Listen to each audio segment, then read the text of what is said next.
Você sabia que existe um lugar real, de pedra e silêncio, onde a tradição cristã afirma que Jesus enfrentou a maior batalha espiritual antes de começar seu ministério? Um lugar que você pode visitar. Um cenário árido, cortado por falésias e cavernas, que guarda uma das cenas mais intensas descritas nos evangelhos. Mas antes de subir essa montanha e olhar para o horizonte onde tudo teria acontecido, precisamos voltar alguns passos. Porque ninguém chega ao deserto por acaso, e Jesus também não chegou. Vamos começar do início. Imagine o cenário. Israel vivia um período de silêncio profético. Séculos haviam se passado desde as últimas vozes que anunciavam promessas e advertências. O povo aguardava o Messias. Havia expectativa no ar, uma esperança antiga, quase cansada, mas ainda viva. É nesse contexto que surge João Batista, pregando no deserto da Judeia. Sua mensagem era direta: arrependam-se, porque o reino de Deus está próximo. Ele não estava nas cidades luxuosas, não estava nos centros religiosos oficiais, ele estava no deserto.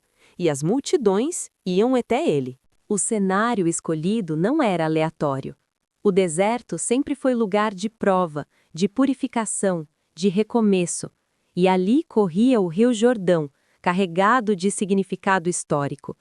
Foi por aquele rio que o povo de Israel atravessou sob liderança de Josué para entrar na terra prometida. O Jordão representava a fronteira, transição, novo começo. E então, um dia, entre as pessoas que aguardavam o batismo, aparece Jesus. Ele entra nas águas, não porque precisava se arrepender, mas para se identificar com o povo. O Evangelho de Mateus descreve que, naquele momento, algo extraordinário aconteceu. Após o batismo de Jesus, os céus se abriram, o Espírito Santo desceu como pomba e uma voz do Pai declarou: "Este é o meu Filho amado, em quem me comprazo." Essa declaração pública não era apenas simbólica, era a identidade revelada. Mas o que acontece em seguida surpreende muita gente. Logo após esse momento de afirmação divina, o texto diz que Jesus foi conduzido pelo Espírito ao deserto para ser tentado pelo diabo. Perceba isso. Ele não foi ao deserto por erro, não foi por distração, não foi por derrota, foi conduzido. O deserto fazia parte do plano. Após o batismo no Jordão, Jesus deixa o vale fértil e começa a subir em direção às regiões áridas que circundam Jericó. A mudança na paisagem é abrupta. A vegetação diminui, as pedras dominam o cenário. Falésias se erguem de forma quase intimidante. Jericó não é uma cidade qualquer. Ela é considerada uma das cidades mais antigas continuamente habitadas do mundo. Está localizada a cerca de 250 metros abaixo do nível do mar, no Vale do Jordão. Sempre foi estratégica. Quem controlava Jericó controlava uma rota fundamental entre o vale e as montanhas da Judéia. E é exatamente nas encostas rochosas ao redor dessa cidade que a tradição cristã local localiza o chamado Monte da Tentação. Não é um nome bíblico, mas histórico. Essas falésias se elevam abruptamente sobre a cidade. O ambiente é silencioso, seco, quase hostil. Trilhas estreitas serpenteiam entre cavernas naturais. É o tipo de lugar onde o isolamento é completo, onde o vento parece ser a única companhia. Segundo os evangelhos, Jesus permaneceu ali 40 dias e 40 noites em jejum. O número 40 carrega um simbolismo profundo na Bíblia. Moisés permaneceu 40 dias no Sinai, Elias caminhou 40 dias até Horebe, Israel vagou 40 anos no deserto. Agora, Jesus entra nesse mesmo padrão de prova e preparação. Após dias sem alimento, o corpo humano enfraquece, a mente fica sensível, a fome se torna constante. É nesse momento de fragilidade física que o tentador aparece. A primeira tentação é simples e cruel ao mesmo tempo. Se és filho de Deus, transforma estas pedras em pão. Curiosamente, quem esteve nas encostas próximas a Jericó sabe que muitas pedras ali têm formato arredondado, semelhantes a pequenos pães. O apelo não era apenas físico, era identitário. Se você é quem diz ser, prove.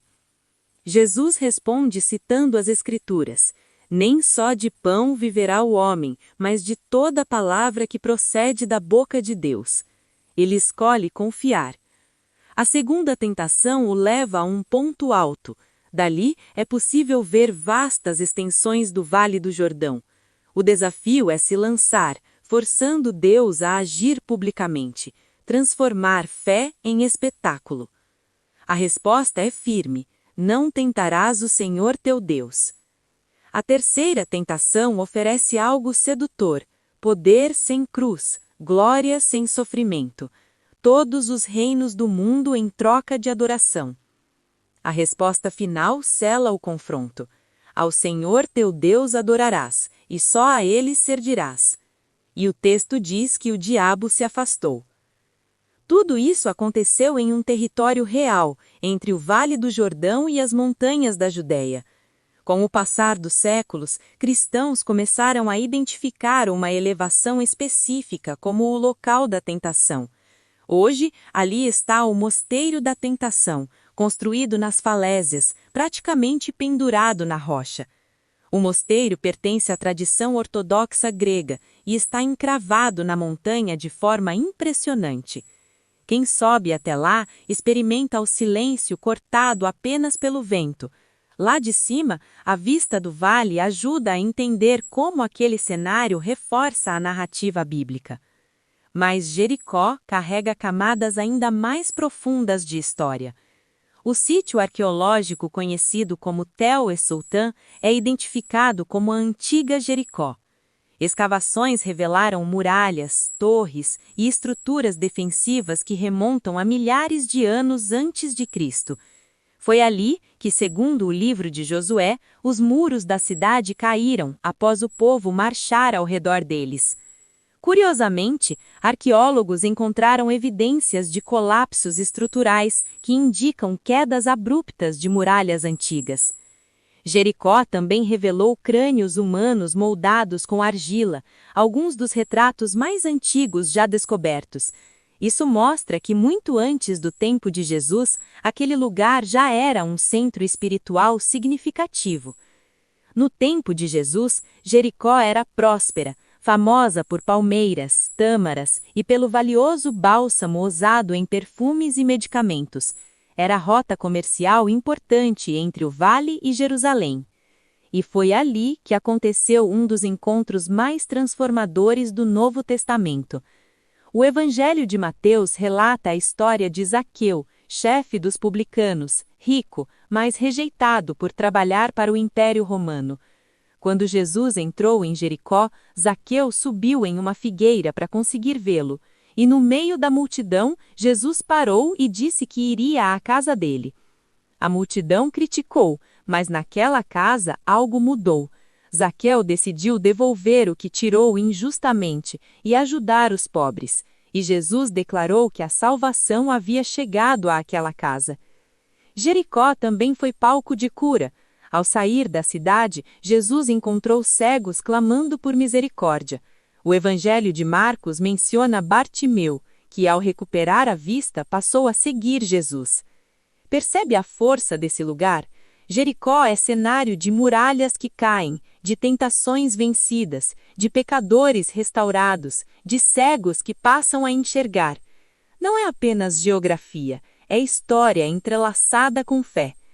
O chamado Monte da Tentação não é um símbolo imaginário, é uma elevação real, visível, que ainda hoje domina a paisagem ao redor de Jericó.